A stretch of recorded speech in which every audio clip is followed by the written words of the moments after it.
He's got weapons. He always looked okay to me. Yeah, but I mean, it's undeniable that he's taken a huge step forward this season. For sure. And the main thing is just how tossed to the side. I hate that. I was rooting. I don't like the Redskins, but I was really rooting for him to succeed because he was. And that's another pick. Oh my God, Sean Smith. I think they might just give him this touchdown. I wouldn't be surprised if the Texans offense was just like, I'm going to hang back. Brian Hoyer's still in the game for some reason. They got to take him out now. The Chiefs are about to score. Their only other option on the roster is just give Doopy Pants a Doopy chance, okay? Yeah, he was open too. Really, really bad pass. Yeah, he had a man in Brian Hoyer. I mean, what is unfortunately one of the worst games of his career happens to be on NFL wildcard weekend. His only playoff game, lest you forget. Yeah, well, right, but still, showing that he can't handle the pressure. He's trying to step up and do things that he normally wouldn't do. It's tough to see. Sometimes that can screw you over. He was never Brian Hoyer. I mean, obviously he has. He wants to be an NFL starting quarterback. He wants to do right by his team, but the plan was never for Brian Hoyer. If you asked Bill O'Brien early in the season who his starting quarterback would be if they made the wild card of the playoffs, he wouldn't say Brian Hoyer. That's not the plan, right? And that's kind of what you run into with these teams that have those kind of quarterback revolving doors due to injury or due to necessity. Mm-hmm. You get these, and when you say necessity, there you mean terrible football. I mean terrible football. I also mean terrible GM decisions. Sure. Again, we talked about it before, letting Mallet walk, letting Fitzpatrick walk. Yes, Fitzpatrick. Probably. We should have talked about Fitzpatrick more. All starting quarterbacks in the NFL that have been on the Texans in the last 5 years. Did not have a terrible season this year. Fitzpatrick, he was good. Starting, he was fine. He was great for these. You put Ryan Fitzpatrick in with this Texans team. They have a much better chance to win. Absolutely than what they got now. Brian Hoyer was benched at one point for, lest you forget, alcoholic Johnny Football. Yeah, that's true. That's true. And, I mean, you're bringing up Johnny Manziel, and I just I hate that whole thing because I like RG3, man. I was really rooting for him to come in and be exciting and fuck Alabama. All right. Well, they're gonna bring Wilson across, and the give is to Ware. Ware's gonna rumble for a couple of yards. I like that little juke jump there. Where kind of favoring one side, it looked like when he was getting up. Might just be like he got hit a little hard, but yeah. And they are certainly, these Chiefs going to take their time running this next offensive play. Where checking out? Will it be West checking in? There's Houston on the sideline. Houston, an absolute dominant force. I believe he recovered one of those fumbles. Smith is going to line up under center, and it looks like he's got Niall Davis behind him. The give is to Davis. Davis not going anywhere. Not going very far. He's not a fast man. Davis's strength has always been his shiftiness. If you get him in open field, and that's why he's such a dangerous return man. When they had him on the return, if you give him open field and then defenders rushing at him, he'll make everyone miss. He just will. And you see Marcus Peters and Sean Smith fired up, celebrating on the sidelines along with Eric Berry. As they should be. All three of them really, we're talking about the Grez's grinder, and my initial nice block there. Play out wide to Frankie Hammond. You know what I'm sad about? There's one thing I'm sad about in this game. Mm-hmm. You know who we haven't seen? Who? Somebody I would love to hate on. Jason Avant. Oh, jeez. days. God, I hate Jason. Former Eagles player. Yeah, Jason I was Ross. gonna say you're really reunited with the Great Walrus, and I just hate him. He's just bad. He's so bad, and yet he's still on an NFL team. Well, he makes great catches every once in a while. Sure. Cairo Santos in to attempt this field goal. Cairo Santos has been perfect so far today. Colquitt with a hold. Santos kicks it. Oh, wow. What a terrible kick. It worked. It was absolutely good enough, but that was not... I've never seen anything like that. I've never seen a kick like that. I think he he must have absolutely fucked that up really hard and just gotten lucky. That was pretty... Was not a good kick. Pretty wild. Was good enough, but was not good. I mean, it was straight. Yeah, it was straight, but like it barely made it over the crossbar. I hope they show it again. Yeah, that was a very interesting kick. PG-13 intense sequences of peril. So is that like a thing? I guess. Peril? I've never seen it before. So is Wacky Races now PG-13 because of fucking Penelope Pitstop and how that other guy always has to rescue her? Wow. I fucking love Wacky Races. That was a hell of a reference. Don't you fucking... If you look at... I believe that's tomorrow.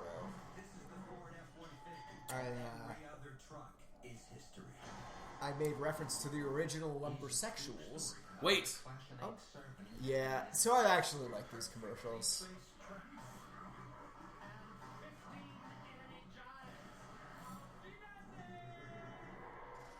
I like these commercials.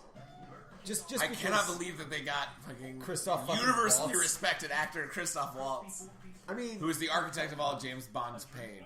Yep. He's the architect of all your pain. Sorry, Spectre Ned Baker, if you're such a listening, good I movie. apologize. Spectre was great. I love Spectre. A lot of people didn't. I mean, it was very typical. It was like a typical James Bond movie. That's a good thing. Well, it's not what. It's not what Quantum of Solace was, and how did that go? Well, but it's not what this franchise with Daniel Craig at the helm is not what they have made their well, name doing. Skyfall though was kind of that. Not way. typical. You had a character die. That's I won't true. say who. Well, yeah. For our virgin ear, the 3 listeners we have. But Skyfall was definitely if it wasn't structured the same way, sure, but it was definitely a love letter to those early movies. But high emotional stakes. True. That's also true. The current movie didn't have. Spectre didn't have this movie, and a lot of the old movies didn't have. Well, looks like there's going to be no return. No. Spectre kind of did. They kind of faked it. They were going to fake the return. But still talking about Spectre. They kind of had that thing. And we want to thank our video crew here. They just do the best job ever. It's a shame that we can't broadcast their work to you. Because if you turn on that guy's a Texans fan, one of the camera crew. I think that's probably conflict of interest. So we need to talk to the higher ups and get that guy fired. I think that's a Texans. Don't care. Okay. Don't care. The handoff is to Blue. Why? That's an Brian interesting Hoyer's decision. Still in at quarterback. Is there anything that they could do? Brandon Whedon clearly brought in only in case Brian Hoyer got shot. Yeah, on the I was going to say literally. Yeah, because some sort of massive. Justin Houston is fired up, knowing that Kansas City has this wrapped up because they do. It should be not long. We'll get a nice little break before we come. Yep. Back to you. With Steelers Bengals tonight. Oh, knocking it away. I feel like he had a chance to intercept that. He was like, I don't even care anymore. Just literally just putting his hand up no. Steven Nelson, the rookie out of Oregon State. And that was the third stringer. A Dikembe Mutombo block. I've ever seen one. If you're talking about your DBs, you got Sean Smith, you got Eric Berry, you got Ron Parker.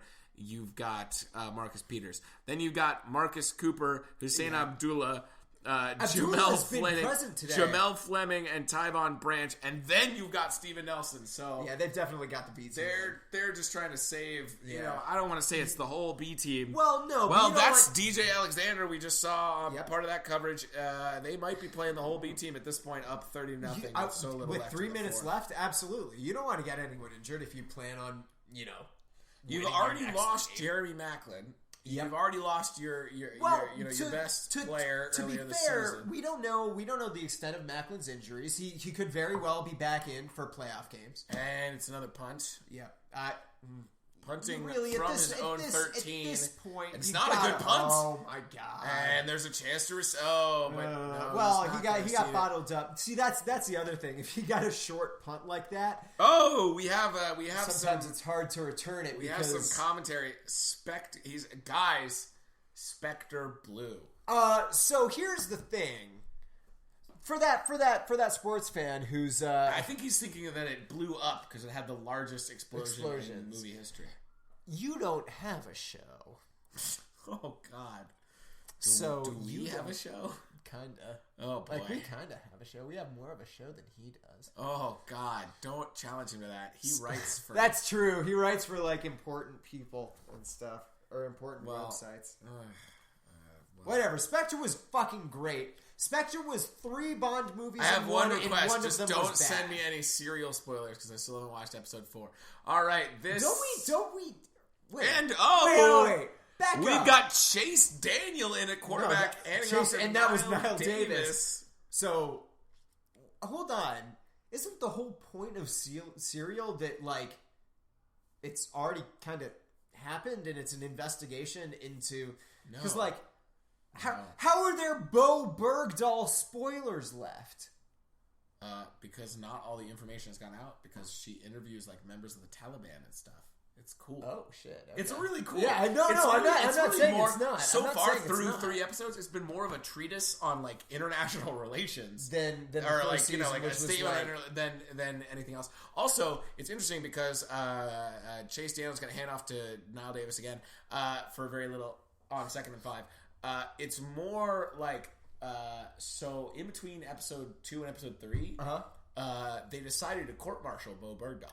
Oh, that's right. I remember that happened after they announced that. Yeah. In the middle of the series, things are changing more so even than last season with. I think this is Adnan Syed. I think this is a more interesting way to go than.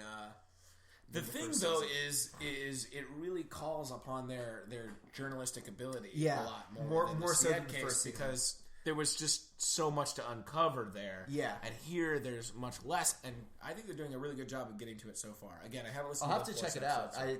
I've been wanting to... our good critic John, if you want to chime in with your opinions. I have not been reading your articles on it because I've been a little bit behind the 8 ball in listening to it. But we're talking about Serial now. Yeah, that's instead fine. Of football. Instead of the football game that's over. Okay. So here's what I will say. It's great to see the Chiefs. Hopefully, not hopefully. Well, fuck it. Hopefully, I want the Chiefs to win. I wanted the Chiefs to win. You wanted the Chiefs to win. I did. Well, here's the thing. If they put in Brandon Weeden, I would have been Texans all the way. I want to see Brandon Weeden make a huge run into the playoffs and win the conference championship game and make it to the Super Bowl. I would love to see Brandon Weeden playing in a Super Bowl game. However, they stuck with Brian Hoyer, who I don't care about. So go Chiefs because I like the Chiefs. I don't have really any feelings on the Texans other than the. And now, though, the Chiefs playing B.J. Daniels, who was drafted in the 7th round, one pick away, I believe, for being Mr. Irrelevant. Well, by the 49ers. I was going to say that's interesting because Alex Smith too, right? But 49ers. Daniels then went to the Seahawks. Oh, did he ever? Yeah, and was waived by the Seahawks, then signed to the practice squad, then brought up, and they tried to play him at wide receiver, Interesting. So the man playing quarterback right now played wide receiver for a season. Interesting to see road shutout wins. Yeah, because it's important to note this is a road game for the Chiefs. They're playing in Houston.